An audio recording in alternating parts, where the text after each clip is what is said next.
In today's show, we're joined by two superb guests. We have Ivor Cummins coming up first, who's an author, also a great chap.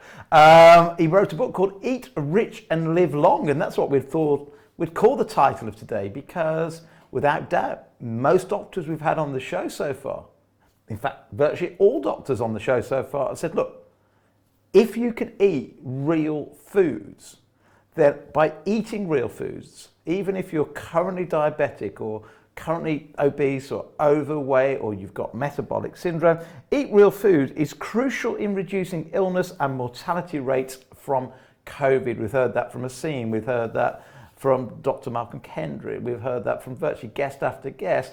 If we can eat real foods, then we can build and bolster our defences against COVID. And I thought we'll call the show Eat Rich, Live Long, because that's the title of the book from Ivor Cummins, who we'll be hearing from in a moment. Welcome to the Food Bank Show. Remember, as you're enjoying the show, if you can, make a donation to Just Giving, or if you could not tweet, that's the wrong word. My brain is not very good on social media on a Sunday morning. If you could text to the number on the screen right now, £2, £3, £5, £10, whatever you could give would be greatly appreciated, because more than ever, the food banks across the UK, of which the Trussell Trust run 1,200 of them, we need your money. We need help, we need support, because in this really difficult time, lots of people are losing their job, lots of people without work, and therefore there are families across the UK struggling to put a meal on the table for themselves and their children. And by donating just £2, £5, £10, whatever you can donate, you'll really help make a difference. We're also, during these shows, looking at focusing on the positives a little bit. What can we be thinking might happen the other side of this event? What maybe global warming is going to slow down. Maybe you're going to get healthier because you've watched programs like this, or you've watched Ivor Cummins' podcast, or you've spent time reading some cooking books, maybe from the Caldesi family. Whatever you do, there's got to be some positives. Think about the planet, think about your own health, maybe get some new hobbies. Maybe we're going to be a much stronger community as we come out the other side of COVID. It is not all doom and gloom. And joining me this morning, Ivor Cummins, we're going to be talking about how by just changing the food you eat, by changing what you put into those pots and pans on your stove. Right now, of course, the fast chains are pretty much closed down. KFC, the Burger Kings, the McDonald's, the Greggs, the Subways, they're all pretty much closed down at the moment. So we're having to change our eating habits. So why not change them for the better? Let's bring on Ivor Cummins, and let's talk about eating rich and living long, and find out how we can probably implement that into our lives. Good morning, Ivor. Good morning, Steve. Great to be back. It's great having you here, mate. You always put a smile on my face, and thank you as well for your own podcast series. I've been inspired by so many of your guests. You had a good friend of mine on yesterday, Dr. Asim Malhotra. What a great interview that was. Oh, yeah, I really enjoyed that one, because we were both very passionate, which is usually the case with the same for sure. But also we decided in advance, let's keep it tight. And 20 minutes we targeted tight, and that's exactly what it was. So very happy with that. Well done. Well, we don't have to be as tight today. It's Sunday morning. Let's chill and relax, and let's get some messages across. Give us a 2-3 minute overview what Eat Rich, Live Long is about. And then I want you to end with something you taught me when we met last year at Real Food Rocks. You said there's a triad of things to avoid. You said avoid excessive seed oils. You talked about carbohydrates and too much sugar. So talk about Eat Rich, Live Long, and then tell me about that triad of the sugar, the carbs, but also something I don't talk enough about, which is the seed oils. Okay, Steve. Well, Eat Rich, Live Long had a genesis quite a while back, around 2015, because I became supported by Irish Heart Disease Awareness, IHDA.ie, and David Bobbitt, entrepreneur. And I was able to spend some time doing a book. And then my buddy, Dr. Jeff Gerber, got on board. So we spent a couple of years, and we wanted to really structure it really well. We had professional editors, and we wanted to include all the best science and make sure it was pretty much comprehensive and inclusive of everything. So some people like to write a book on X, a book on Y, a book on Z, and have a series of books. But we weren't commercially oriented. So we wanted a book with everything, including tons of recipes. So that was kind of the background. We did it in 3 sections. The first section, 5 chapters, goes through the history of where we went wrong and kind of gives you an overview of what the solutions are, which of course are real food and why. And then the middle chapters, around 5, are more sciencey. So people who want to go deeper, there's a lot of science. So we have 300 references. And then the latter section, there's appendices with super detail for people who are kind of nerds. And in the middle are also all the plans. So the food plans, 1 week, 2 week. But essentially, it's about, tuning your nutrition and getting nutrient-dense foods and making every calorie count, because the worst thing to do is to eat nutrient-poor, empty calories. And that's all the modern processed food.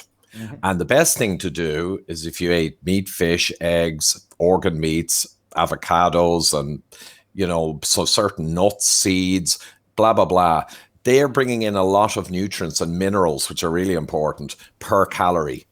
So that's kind of the fundamental principle. And then we back it up with all the science at every turn for fasting, protein, fats, explain all of that, insulin, basically everything. We even have a chapter on cancer, which we were very careful with that one because people sometimes start screeching if you talk about cancer risk, or cures for cancer. So we're very careful to say there are no cures for cancer.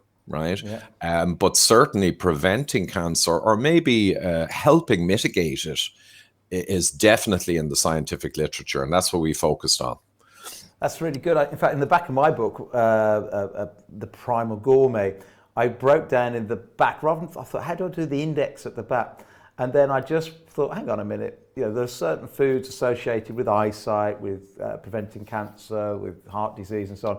So I actually broke then all the recipes down and said, if you're worried about your eyesight or if you're worried about cancer, here's all the recipes that include ingredients that have sometimes even anecdotal or just historical or Chinese remedies behind them. So there's no proof there because, like you say, you have to be really careful, certainly talking about cancer. But there are certain things that if you track history that have been associated with good health. Now, one of the things you taught me about, and I thought it was really, really interesting because you said it so eloquently.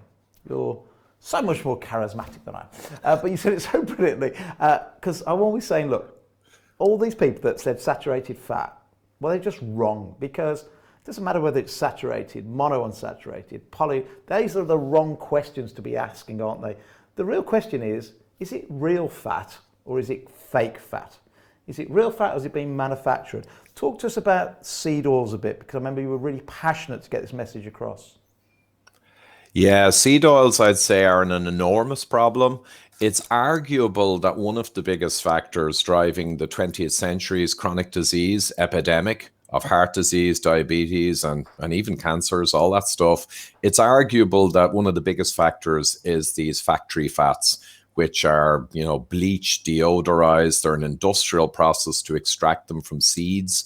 If you eat some seeds, no big deal. If you chemically, in a chemical plant, extract them under high temperature and pressure, damaging the molecules, go through all the processes, and then eat them in excess, we should be taking around 1% through all of evolution of calories in these omega-6 fats. But we're now taking our 10+% of our calories, maybe much higher in American figures, of these factory fats. So not only are they chemically processed fats, oxidized and damaged, all the rest, that's one thing, but we're taking maybe 10 times the evolutionary appropriate quantity. And really, they're signaling molecules. So the saturated fats and the mono, that's what our body creates to store fat, completely standard. But the polyunsaturates are more signaling molecules rather than just fuels. They're used in cell membranes. They're used in inflammatory responses. They're kind of signalers. So they're high tech, if you will. Mm-hmm. And 1% of calories from omega-6 fats is how it always was. And that works pretty well. But 10-12% is an order of magnitude higher. And that's completely unnatural and completely a modern creation. So the other thing is omega-6 to omega-3 ratio. So the omega-6 being the seed oils, or you get them in walnuts, and linoleic acid is the common one, the name, versus omega-3 are the fish type fats, right? The classic omega-3 supplements. Now that ratio should be around 1-to-1 or 2-to-1, but at the moment it is gone off the planet. I mean, omega-6 are so dominant that the ratio is destroyed. And without getting into the science, that in itself is a problem. So we can see the factory production, the damage to the molecules, the vastly higher quantities than are appropriate, forcing you to try and burn them or do something with them. And we've got the ratios gone to hell too. So 3 or more big factors gone from one extreme, appropriate, to another extreme, out insane. Yeah. And that's why it's such a big problem. And yeah, I mean, and the ways to avoid that, correct me if I'm wrong, or add some more if you like. So the ways to avoid that is don't eat packaged food, because packaged food quite often contains these very carcinogenic oils.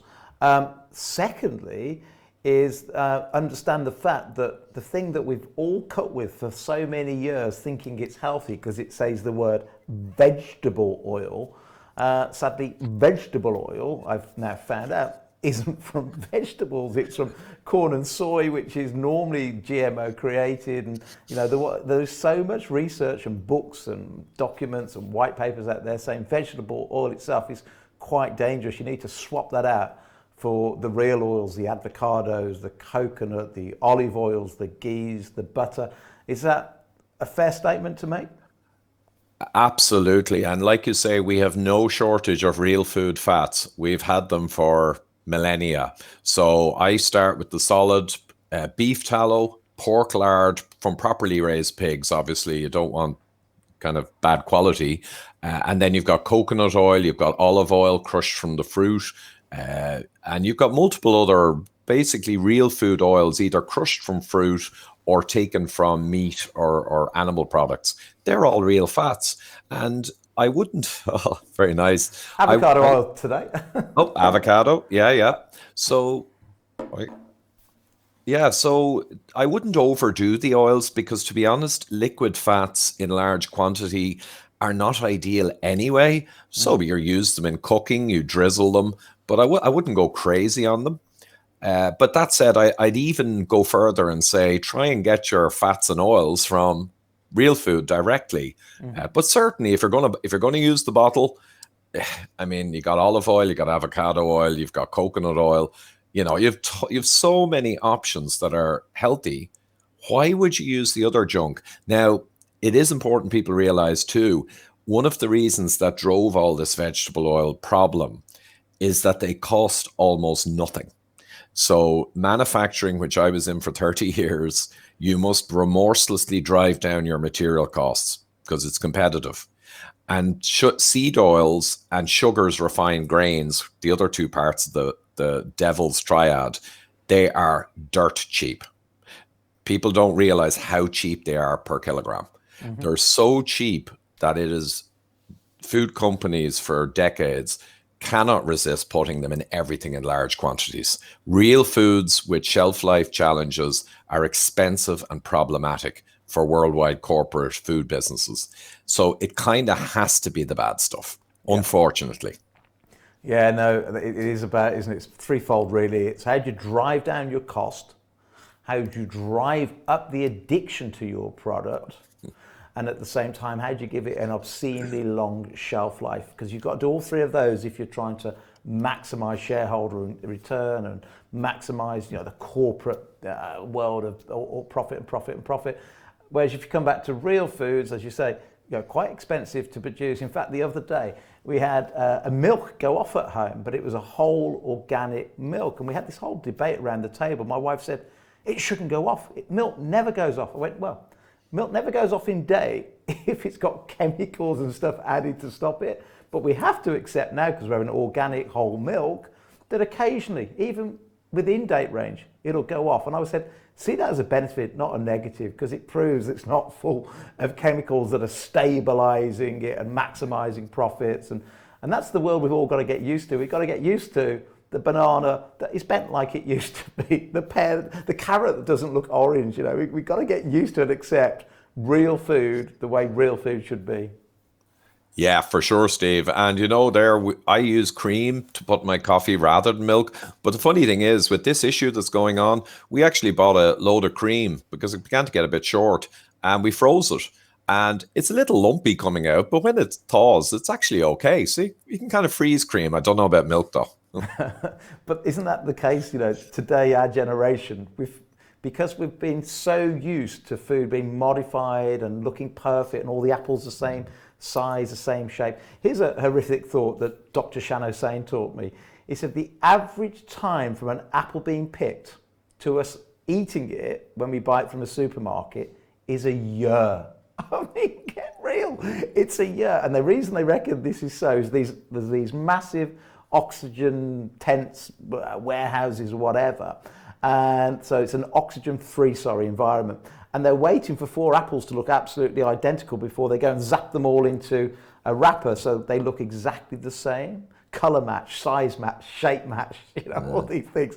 Just because us as consumers are saying it's got to look perfect. The best looking food, the worse the food looks these days, really, the better it is when you're going around. I mean, it's driving me nuts. But let's get back to the point, because you had a great interview yesterday with our good friend, Dr. Aseem Malhotra, and I'll quote word for word what Aseem said. Eating real food is crucial to reducing illness and mortality rates from COVID. And then I think you added that you're 10 times more dangerous, or you're in 10 times more danger from COVID with poor metabolic health. So somebody sitting there right now, like my dad who's diabetic, my mom who's got Alzheimer's, they're sitting there right now. Can we realistically, by changing their diet, start to lower their chances of well, not getting it, but if they get it, being less ill from the disease? Yeah, well, that's getting kind of contested. I know a newspaper man yesterday on Twitter was challenging the evidence to prove that. But the problem is no one's going to pay for the evidence to prove that. So we've squandered decades, hundreds of millions, actually 700 million on the Women's Health Initiative alone, 700 million. Wow. So billions have been squandered on food and health trials. And almost all of them, they might as well have flushed the money down the toilet. And I'm not joking. Yeah. Because they went after low-fat, crappy diets based on their mistaken beliefs of the 80s and 90s, and they wouldn't let go. So there is a little bit of a gap, but we have enough science to demonstrate that the mechanisms are all exactly as we'd expect. We know the science of metabolic health. We know insulin, leptin. We know all the signaling. And we know how it works from mechanistic science. So all you need is some proof points from human science to tick the box and say, yep, all works. So Virta Health is a good example. They did a human trial, 400 plus diabetics. And they gave them a keto low carb diet, just an app, no calorie restriction. And 94% within, I think it was 12 months, were able to reduce or drop their medications completely, including insulin. 60% became technically non-diabetic by their HbA1c, and the A1C came down a ton. And it's not just Virta. We have an Irish company doing a similar thing. They have published papers, similar results, similar intervention. But there's other scenarios that are not officially published. But I have a Dr. Raj, lovely, lovely man, met me in Denver last month, came up, big hug. Well, not actually a hug because there was concerns around Corona beginning, but came up and waving his hands. And he said, Ivor, 6 months ago, I discovered your stuff and I want to thank you for saving my life. And I thought, whoa, that's a bit big. That's American. Hey. But he was serious. And then he got serious. He said, he lost 40 something pounds. Wow. And he was still overweight, but now he was metabolically healthy. So you can carry a lot of fat. That's completely safe. And that's another whole topic. Depends on your blood. So he said, you know how quickly I became technically non-diabetic after starting? And I said, well, you're going to tell me a few weeks because it should be a month or two. maybe. 10 days, he retested himself. Wow. He's an MD. So we know the day or two after you switch to the perfect real food, nutrient-dense diet, your glucose will be heading down like a bullet. Your blood insulin will be heading down super fast. So I'd say to your question, within a few days, your body will be greatly recovering its metabolic signaling, and the immune system requires good metabolic signaling with leptin and insulin, as I went through with Dr. Ron Rosedale last week. So within days, without question, your body will be better prepared to have a less poor outcome. Within weeks, I would say greatly so. And last night I was talking to Gabor Erdoshi in Hungary. He's a partner. He's just brilliant. I've done interviews with him, but he's immune system, metabolism, he's off the planet, right? Honestly, he's a biology masters in microbiology and all that. He's just amazing researcher. But we had this exact argument, and he wasn't willing to say in a week that you'd have collapsed your risk. But he said within 20 days, given all the mechanisms, an absolute risk collapse as an order of magnitude. And we had this theoretical example that I just brought up. I said, right, you got a guy now, he's 30 pounds, 40 pounds overweight. He's diabetic, Steve or Joe. So pick a name. So we say it's Joe, and we magically make two Joes that are the exact same, right? And in 20 days, we're going to expose them both to the virus, a large load, right? So one Joe goes ahead as normal, eating all his processed food, and his blood glucose is 7.2. His insulin's in the sky, right? He's diabetic. His leptin is through the roof. He's leptin resistant, right? This guy's a mess, okay? He's the risk for corona, really high risk. But the other theoretical Joe suddenly switches to meat, fish, eggs, avocado, and what we said, starts going down to 2 meals a day instead of 3 or 4, right? Gets magnesium, potassium, selenium, gets a bunch of minerals, gets sun exposure or UV lamp exposure, nitric oxide, right? Yep. Put it all together. That Joe in 3 weeks is going to be down 20 pounds and his bloods are going to look beautiful compared to the other Joe. Yeah. What's his risk? And the answer is, without question, his risk is vastly lower than the Joe who did nothing. Has to be. Just has to be, right? There is no other alternative. It's a great way of looking at it. And I was trying to explain it to my 12-year-old daughter yesterday. I said, okay, just imagine then, because she didn't understand the immune system. I said, just imagine there are little soldiers there to defend you. So you lie down and you put these little soldiers all around you. Now, if your sugar and those processed meals and those carbohydrates and those naughty seed oils are attacking you, those little soldiers are there to defend you. But if over the other hill, the other side of your body, comes COVID with its army, and if it's a big truckload of it, then all your soldiers that are over there defending there have now got to go and defend this, or you're going to send some over there. And you kind of got it then. It's like, you've got one immune system and it's got one job to do, which is to look after you. But if it's constantly battling and dealing with food overload, that's why intermittent fasting might work. If it's constantly battling with sugar and insulin and too much leptin and too much this, that, and the other, my God, it's going to weaken your immune system. Whereas if day one, you start to say, okay, just while COVID's around, I can't go to the fast food chain anyway, so that's that box ticked. Why don't I forget processed food for a while? That's that, and that's anything that comes with a label on it. Let's get rid of that. Let's go down to the supermarket. Let's buy real food. And even from day one, surely your immune system is fighting less things. That means you've got more good guys there backing your corner if that COVID, did come knocking on your door. Yeah, absolutely. I mean, your drawbridge is down and you are wide open if you have leptin resistance and insulin resistance. And we've seen from 2 months ago, the first stuff coming out of China, and then we saw it in Fox News with the specialist doctor in New York was literally shocked live on screen, saying he has never seen so many diabetics and pre-diabetics coming in. Nearly every patient was diabetic. He'd never seen this with a viral disease. So absolutely, you need to pull the drawbridge up. And very simply, just one last thing in it, your innate immune system, you need it to react powerfully enough, but not overshoot.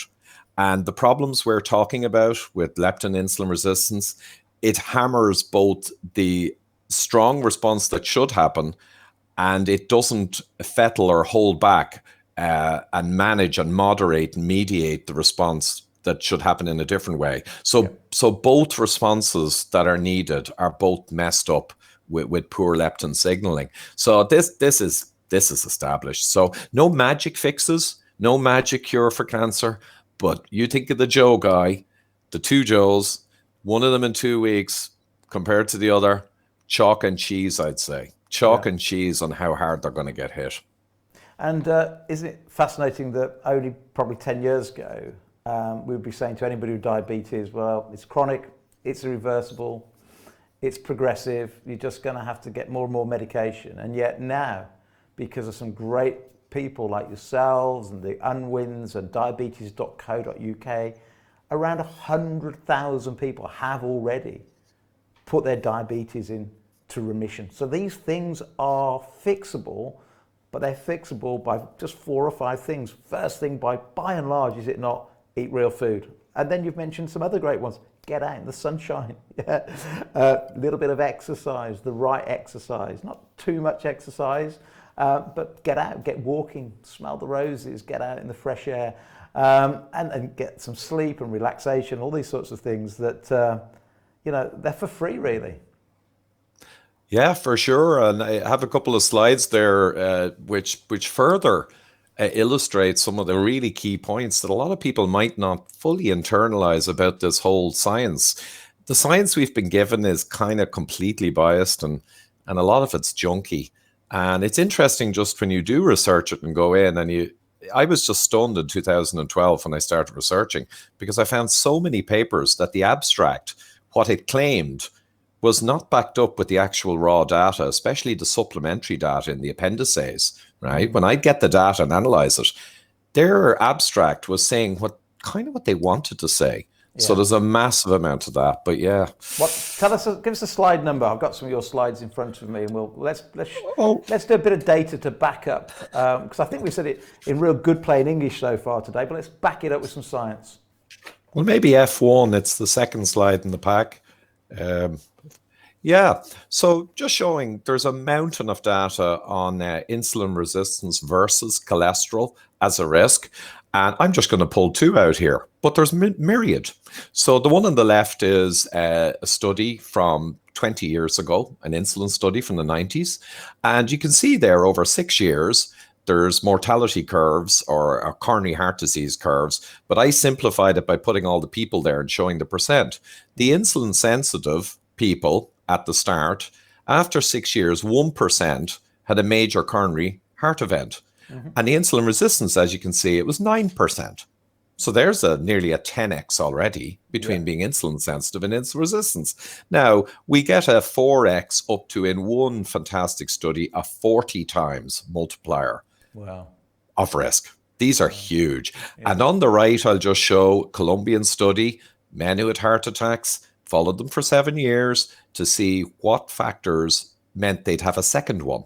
And you can see total cholesterol and LDL predicted nothing. Mm-hmm. High blood pressure meant you were double the risk of a second heart attack. And high insulin meant you were 7 times the risk. Wow. So the point here is there's tons of this stuff out there, but no one's looking. Yeah, because you can't sell drugs off the back of it. It was interesting to see that the cholesterol ones were scoring nothing. That's where all the medication is, and all the money is, and all the patents are. But hey, you could just bring down that insulin, just stop eating so many carbohydrates. But then there's a problem because lots of people make money out of the cheap carbohydrates. So, let's keep the status quo as it is. That's what they're all after, I think. Well, yeah, they make money out of the bad food that drives the disease. They make money out of the cholesterol when it's vanishingly of low importance compared to insulin, which is driven by the food. And also, insulin as a drug has gone up a factor of 3 in price in the last 10 years or so. And it's an absolute cash cow because the bad foods made the whole world diabetic, and insulin is a high margin product. I mean, 100 years ago, it was discovered, and the discoverer said, we want no patent on it. They gave it for $1 to the world because it was so important for type 1 diabetes, particularly. And then the last 30 years, it's important for 2. But that drug with no patent, 100 years old, has gone up 3 times in price, to the point that there's many news articles in the last 5 years that in America people are rationing their insulin because they can't afford their life-critical insulin. This is on the mainstream media, not too often. So the money's being made on every single vector of this mess of bad food, driving disease, driving poorly effective drugs that are mass prescribed. People say, why did I call my book Fat and Furious? Because I was fat for 30 years and I'm furious. Because I believed in that thing about saturated fat. I believed that it was all about calories in, calories out. I believed that I wasn't exercising enough. I was obese and I was jogging every single day to a point where I ruined my legs and my knees. And I'm furious that the truth just doesn't get out. And thank you for people like yourself and the great doctors that we work with to trying to stand up. You think about it, with the public health collaboration, yourself, the Owenwins, Dr. Sim, all your good friends you work with, there's a collaborative of about 100 of us that are just saying, look, we're fed up of being silenced all the time because the evidence is there. Can we go to the internet and get some questions for you? Yep. Brilliant, because there's quite a lot there this morning. What myths do you hear again and again regarding carbs? Are there any myths out there about carbs? Yeah, the most prevailing one, which is absurd, but it comes up all the time, especially with physical trainers and dietitians. I have great fun with them on Twitter. So the greatest myth is you need the glucose for your brain, which is completely ridiculous. So you need to eat glucose because your brain runs primarily on glucose. Well, the first thing is a modern carb eater, their brain does run 100% on glucose. But if you go low carb, it can run maybe 60% of its energy on ketones without even trying. In fact, you'll feel better mentally. But that's a side thing. The other thing is your liver. When you eat 0 carbs, your liver can pump out glucose 5, 6, 7 times what's needed by the body. The liver has massive ability to pump out glucose.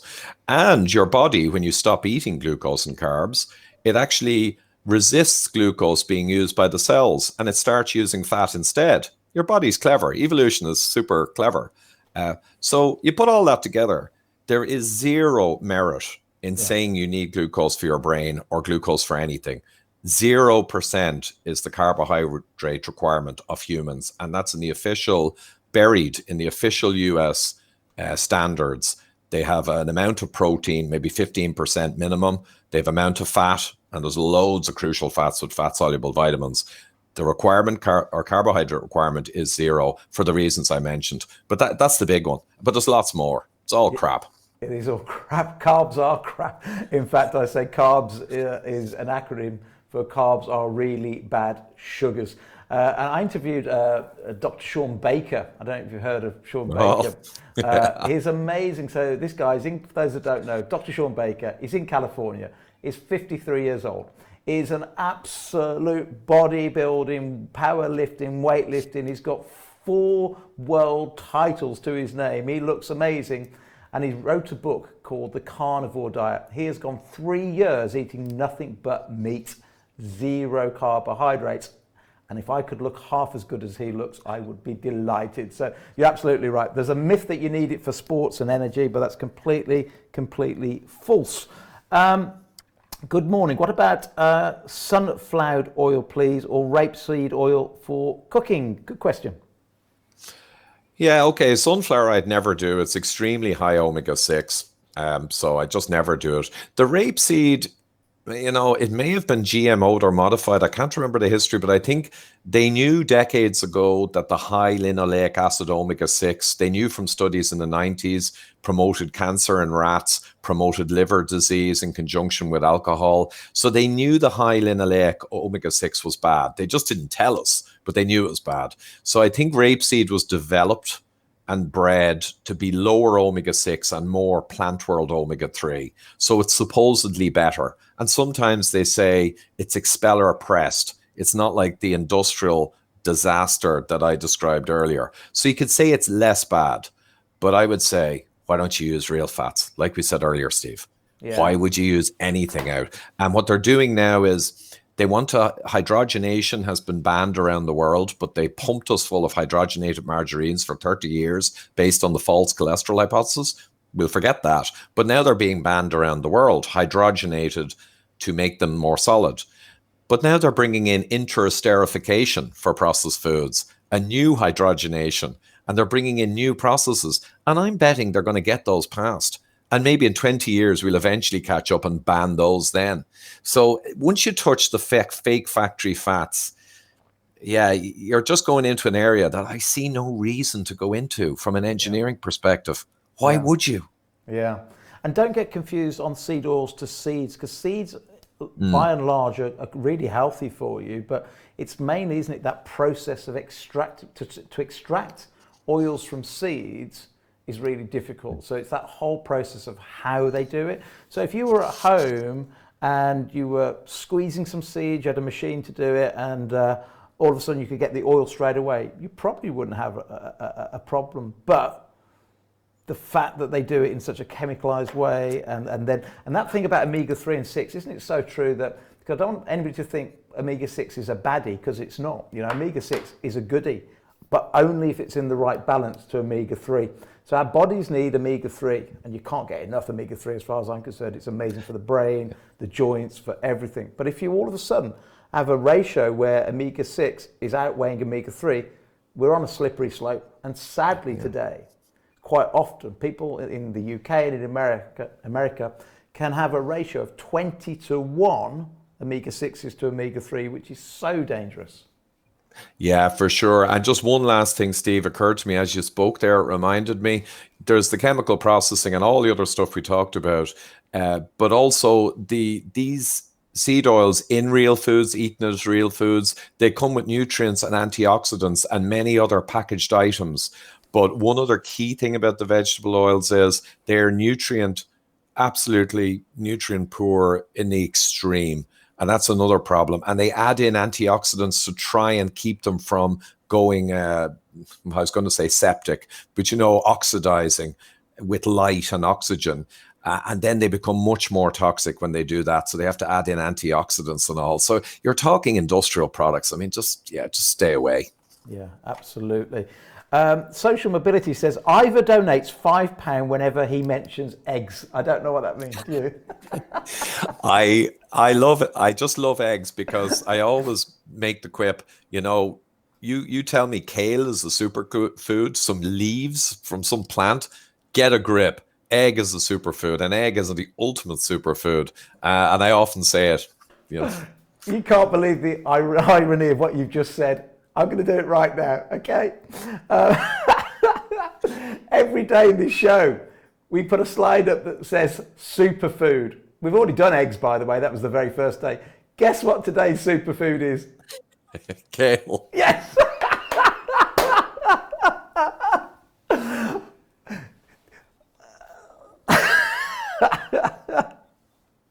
Really isn't, because it's got vitamins and minerals, you know what I mean? But it's just the relativity. Everyone's happy with kale being a superfood. Politically, environmentally, everyone's happy with kale. But come on, what about eggs? What about organ meats? That's more the... Organ meats. I'm doing a show on TV tomorrow, a cooking show, and organ meats are probably the most healthy thing you can eat. And here's the great thing. If you're on a budget, organ meats are so damn cheap. It's unbelievable because our generation have forgot how to cook the livers from the chicken and things like that, and yet they are the most healthy part of any animal is the organs, yet they're so cheap. So we've got to find more ways to cook all these things and teach people to cook. Right, I've got hundreds of questions for you. Good morning, Steve and Ivor. Should I eat the yellow part of an egg? I am 40. Iftikhar, 100%. An egg, and back to your point, Ivor, why is an egg so good? Well, an egg has everything you need for life. And therefore eat the whole egg, and the middle bit is where all the nutrition is. I was told when I had really high cholesterol, Steve, if you keep eating the yellow part of the egg, you'll keep putting your cholesterol up. But we now know, first of all, that cholesterol probably isn't the bad guy anyway, and also we think that the cholesterol you eat doesn't raise your cholesterol either.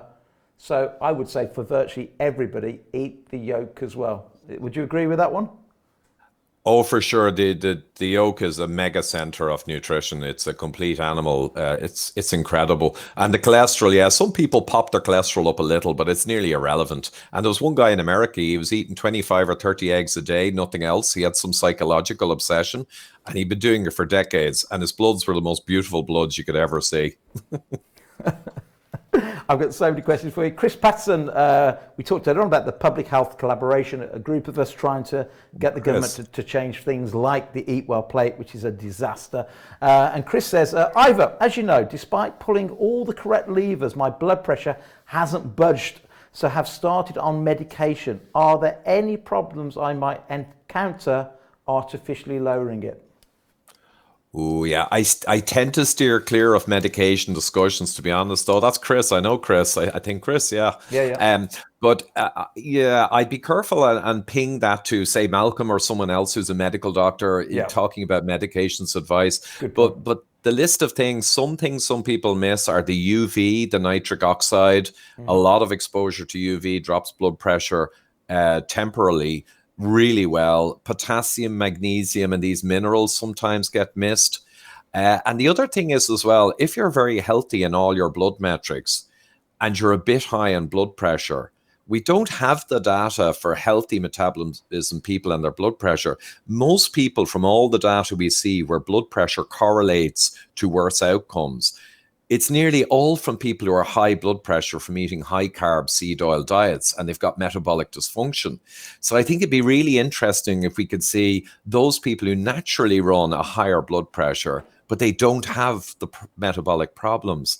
Yeah. So medications though, it's a tricky one to be talking about. Yeah. Well, you and I, we shouldn't do it anyway, but that was great advice. Loads of questions coming in. Either, what is your view on statins? Again, should we leave that one to to Malcolm Kendrick? If your guy or Jack, I think you were saying, could open a slide, I think I got the perfect slide for that. If you want to briefly flash it. Yeah. What so slide? It F4. It's around the F4 6th or 7th one. Got it? Yeah. So this is the point, I think, with statins. IHDA.ie and myself, we keep a non-controversial view on statins. So this study came out in 2018. A pal of mine, actually, who became a pal of mine, sent me on all the full data, the professor who ran it. It's human associational. So it is associational. However, it illustrates the point that we often make. So on the left, you see a high CAC score person in this study. The statin showed a benefit relatively. You can see the arrow there. There was less events. Now, not so much on the mortality, but on fewer events. So a high disease person with demonstrated high disease, terrible bloods, or a high calcium score, which is the best measure of risk for heart attack you will ever see, quick 5-minute scan. A high scoring person, there's a benefit shown. The NNT, Steve, as you might like to say, might be actually not too bad. It might be 20 or 30 for a high disease person who's progressing. On the right, we see for the much larger number of people who had less than 100 score, i.e. they don't have severe heart disease, there was zero benefit seen with the statin. Yeah. So I think what you'll see is if you've got big disease and you're still driving it with what you're doing, driving root causes, the statin will give you something. It might be a 20 NNT or 30. We're not sure. But if you don't have big disease and you're doing the right stuff, the NNT might be 500. Yeah. One top professor published a study indicating the NNT could be 500 plus for a zero CAC. Let me put that in plain English, what you just said, for those that maybe aren't so up on this. NNT means numbers needed to treat. There was a Bloomingberg article that said you need on average 300 people, numbers needed to treat to get one positive outcome. But what Ivor's just said there, he mentioned the word calcium scan.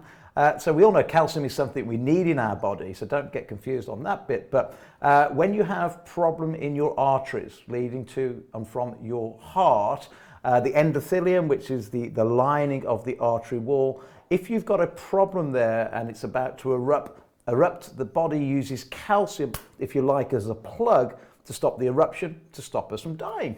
And what over a period of time, you get more and more calcium in your arteries, and by taking the scan, correct me if I'm wrong on any of this because you're an expert on this, Ivor, by taking the CAC scan, if you've got arteries full of calcium, you know you've had a problem, you know you need to do something about it. And what you're saying is that if you have that scan and you have got loads of calcium in the arteries, then taking a statin may be just 1 in 20 then will get a benefit from it. Whereas if you have the scan and your arteries, aren't problematic, then there's virtually no benefit of the statin whatsoever. Yeah, absolutely. And the 2018 guidelines came out in America, and under a lot of pressure, they finally put the calcium scan. It's a CT scan, as you say, 5 minutes, sees the calcium, high or low risk, you got it.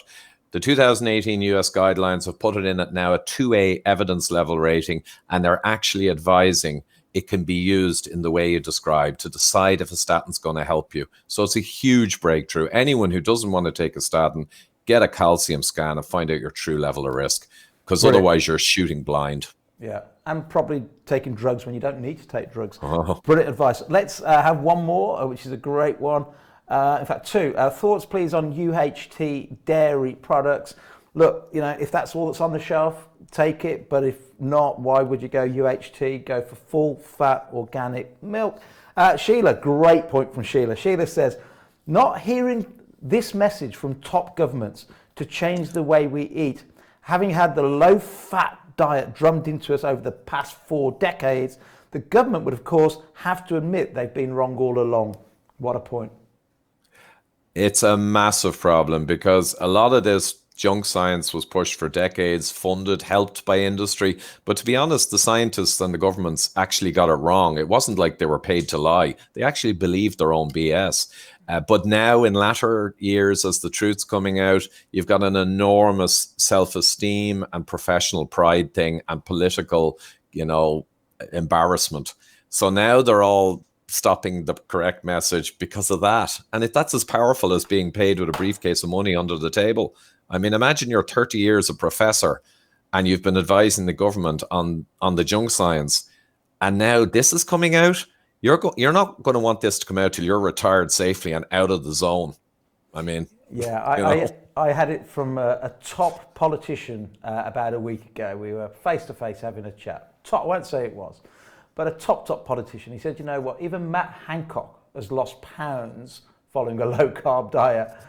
And I think, well, crikey, if the guy that runs the health service effectively knows this is the truth, why the hell are we publishing this message anyway? Just what they got at, Steve, if Matt started coming out saying the science and pushing a low carb diet and all the stuff we said and against vegetable oils, heart healthy vegetable oils, if he started saying all that stuff, he'd be gone in an instant. I mean, he'd be gone. Because of the pressures of industry, the pressures of taxation, the pressures of... And everyone's reputation for decades. So in Ireland, I've got it on good authority that a person heading up the obesity pretty much knows what we know, but can only say low sugar message or remove sugar. That's the only politically acceptable thing to say. You can never use the words low carb at the moment, but that's going to change. I mean, it's going to change. Yeah. I also have a cynical view and a hypothesis that I wrote in my book that actually says, you know what? Once you pass the age of having children and bringing up children, other than your own family and your own concern, and your friends, it's in nobody's benefit for you to live too long. It's certainly not in the government's benefit to live too long because, a nice quick death in our 60s or 70s, once we've been a taxpayer, as soon as you're not paying tax, you're a tax burden, and pensions will kill the country way before the costs of the NHS. So really, what people have got to understand is nobody's got your back on this thing, really. You have to make your own decision about what's right, what's wrong. Other than your loved ones, your friends, and people that actually care about you as an individual, it's not in nature's interest, it's not in the government's interest to keep you alive for too long.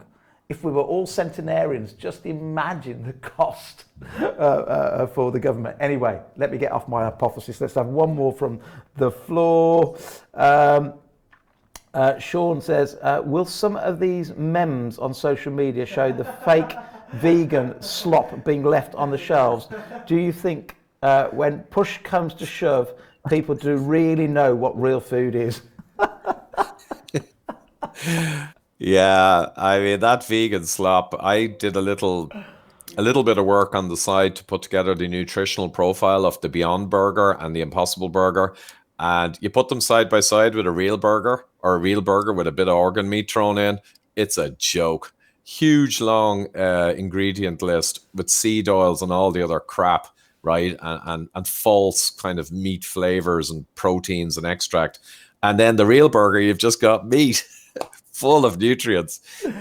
It's dreadful. This whole fake meat movement, it's just like the fake oils and fats movement we've had for 50 years. And now they're coming in to insult it more.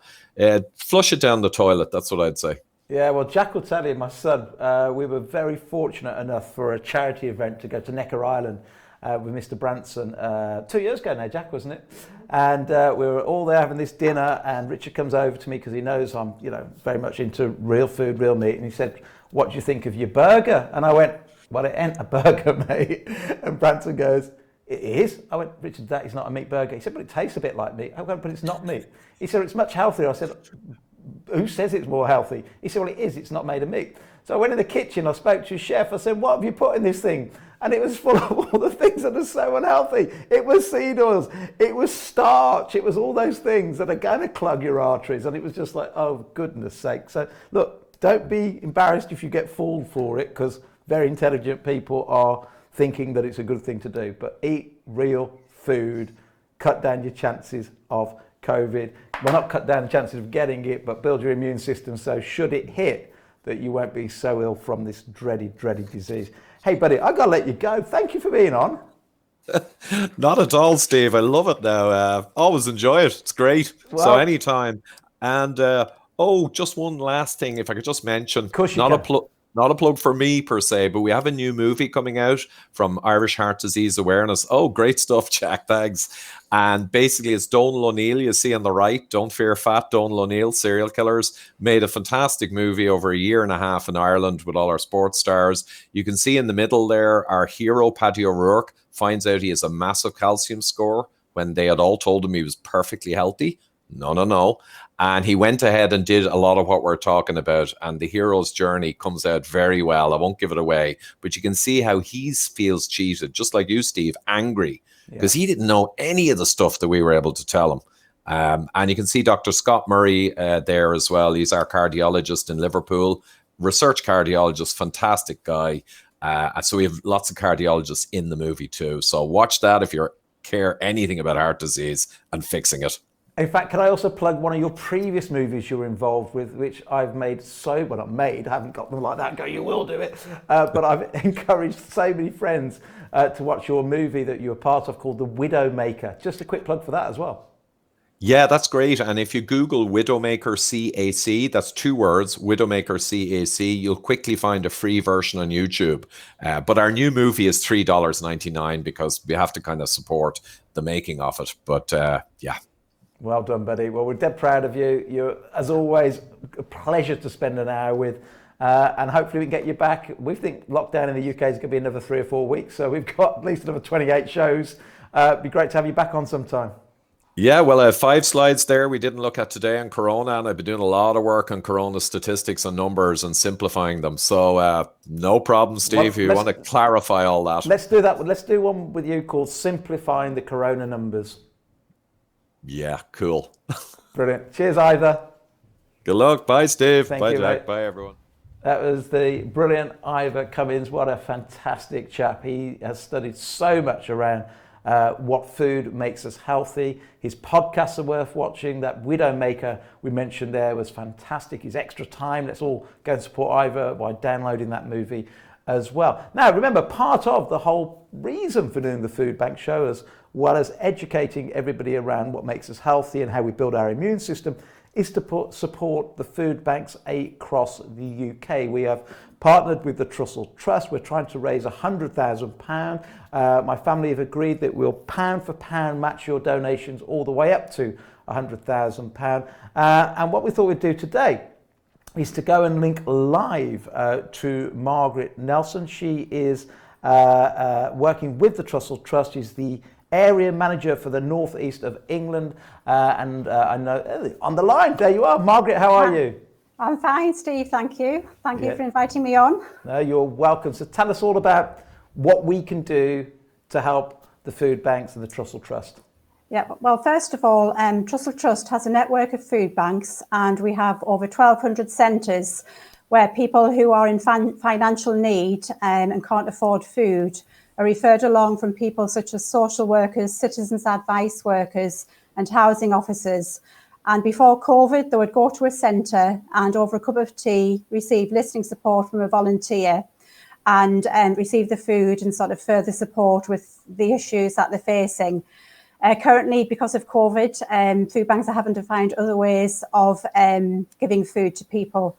But food banks are really in need of your support at this time. They particularly food support, first of all, because they're seeing more people coming along to the food bank. I think there's a list that you can see of the food that's needed, but particularly UHT, long life milk, and tinned meat and fish. And as I said, more people are coming along to the food banks, families having to support children who are not going to school. So it's more costs for food and for snacks and for heating. And also more people who are not employed now at the moment because of COVID coming along to food banks as well. So just ask you to check the food bank websites just to see where you can donate food to, and maybe a local supermarket, and you'll find then the giving the baskets near to the checkout, or maybe to take along to the food bank centre yourself. You can also help.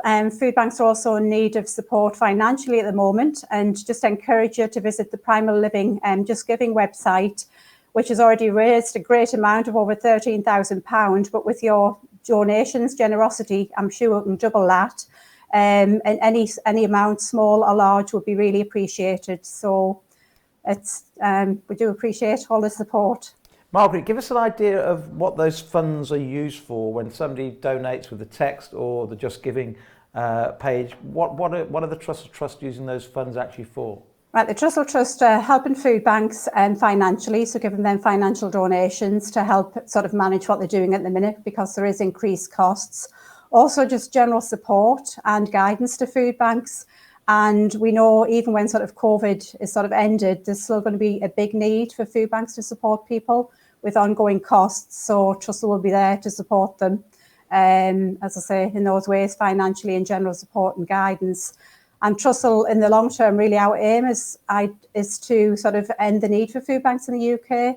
We don't feel that we shouldn't have a nation where we have food banks, so we want to end the need for food banks. But currently, food banks are here and are needed at this time of crisis. You know, that's why I fell in love with the Trussell Trust. I spoke to your CEO about a month ago, and she said, "Give me your money," and I went, "Yeah, well, I've got some questions first of all." And I asked her about, are you operating out of a big glass tower like some charities? She went, "No." I'll talk through all the salaries of the top team. They were all okay. And then she said, "I'm running a charity that ideally I want to be out of work as soon as possible, and our aim is to stop the need for a food bank. Mm-hmm. But while we need food banks, we're a real efficient charity of distributing the food and helping the community.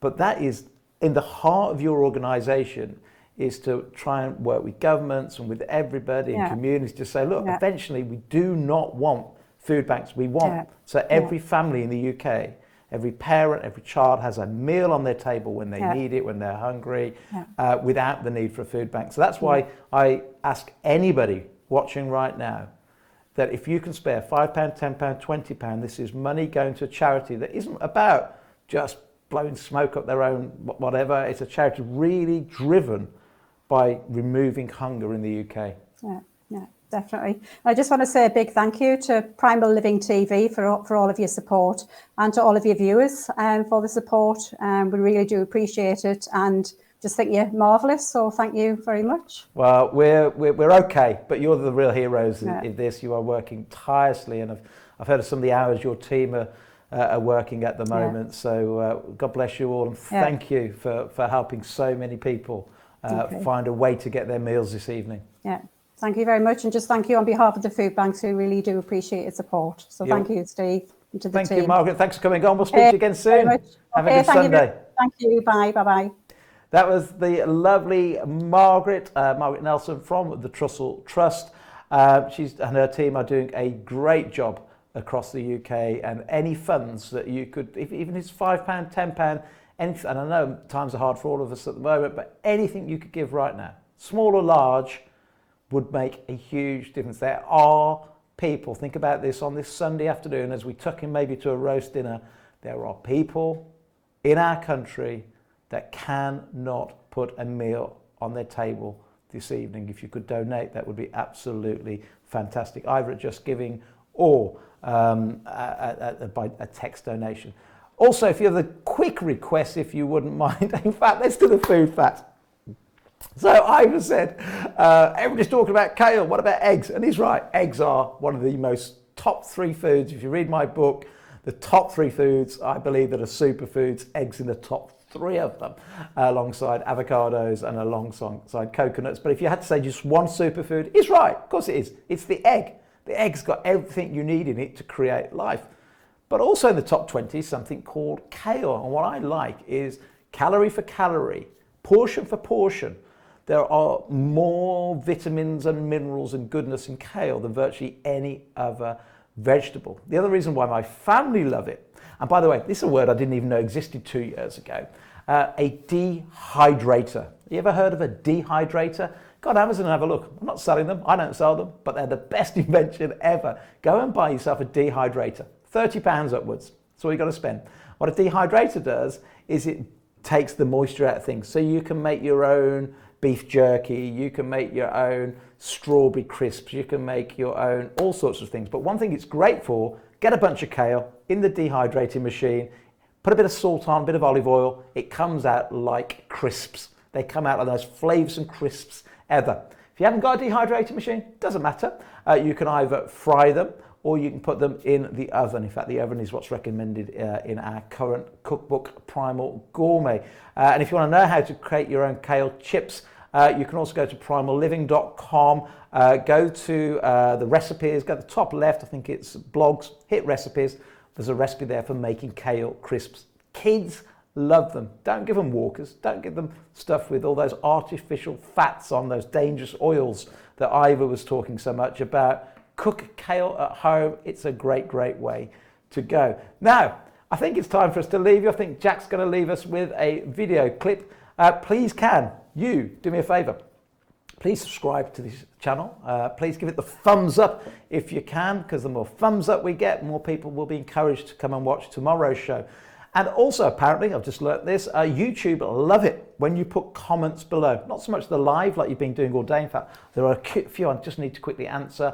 But if you post show, you can get your friends to watch it by hitting the share button, telling everybody about it, because wasn't that a great lesson today from Ivor about oils? I think that was the key message I took away today, was about how dangerous some of these oils could be. But if you can share it and get more comments, that will be great. Let me quickly answer some of the questions that came in towards the end. Could you please share the last slide on Twitter? Yep, we'll find a way of doing that for you. Jenny says, say thank you to Ivor for me for his education podcast about CAC scans. I had one. Score of 101. I am 70 this year. I'm okay with that and will continue with low carb. Well done. That's again the power of some of these podcasts. Ivor's been waxing lyrical about why we should all have a CAC scan for some years now. Jenny's had one and she's got a score that she's happy with. Daniela says, this is why I stopped trying to be an MP. That's when we were talking about how difficult it is. You cannot tell the truth or you are out. That's when I was saying Matt Hancock apparently has been on a low carb primal type diet. But if he starts to talk about it, he could be out on his ear. Great job. And the movie Extra Time is great too. There's somebody that's Rick who's watched Ivor's movie. Rented, and somebody else, Shonography, said, rented it last week. What a great movie. Thank you for joining us today. My name's Steve Bennett. Please do Spread the word about the channel you're watching right now. And Jack and I will be back with another amazing guest at the same time tomorrow. Join me at 10 o'clock every morning live on YouTube. Simply go to Primal Living's channel and you'll see our new Food Bank show. Now, the Food Bank show is basically what it says on the tin. We're trying to raise money for food banks across the UK that more than ever need our support. At the same time, in every show, I'll be joined by doctors and nutritionists that are going to help us reshape the food that we eat. Because maybe there's a bit of a silver lining for our health right now. All of the restaurants are shut. The McDonald's, the Subway, the Greggs, they're all closed. So we've got to change our eating habits anyway. But with the advice of the world's leading doctors, some of the world's leading nutritionists, I'm going to help you reshape the food that you're consuming and hopefully boost your immune system to get through this very difficult time.